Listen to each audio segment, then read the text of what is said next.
मेरा वीज़ा आ गया था।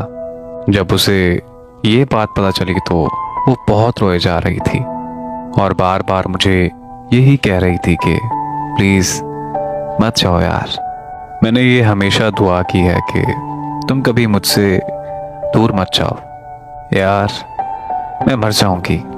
मेरा यकीन करो कि मैं सच में मर जाऊंगी।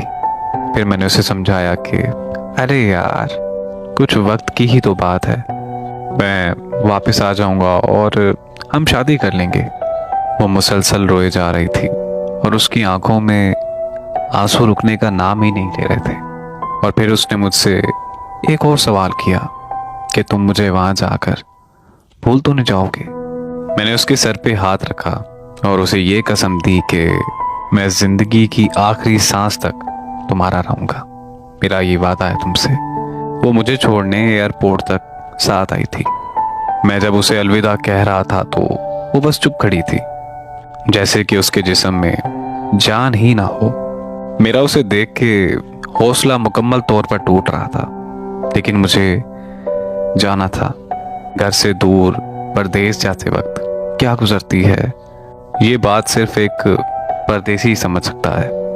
मैं जहाज तक पहुंचते पहुंचते मुकम्मल तौर पर टूट चुका था और मुझे ये महसूस हो रहा था कि जैसे सब कुछ पीछे छूट गया।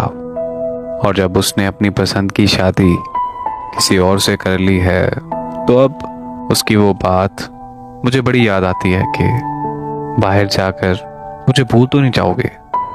और फिर वो बात के दुआ करती हूँ कि अगर तुमसे दूर जाऊं तो मर जाऊं। तो अब मैं ये सोचता हूँ कि मैं किसी और से शादी कर लूं। और फिर उसकी दी हुई कसम याद आ जाती है कि मैं जिंदगी की आखिरी सांस तक तुम्हारा रहूंगा। फिर आंखें नम हो जाती हैं और फिर मैं कोसने लगता हूँ अपनी तकदीर को कि परदेश और हिजर मेरे हिस्से में ही क्यों। परदेश की कैद और हिजर की तन्हाई मुझे हर रोज रुलाती है। मेरी कैद तन्हाई अब हर रोज मुझसे ये कहती है कि मैंने तुम्हारी जान लेनी है। और फिर एक दिन मैंने ये बात मान लेनी है।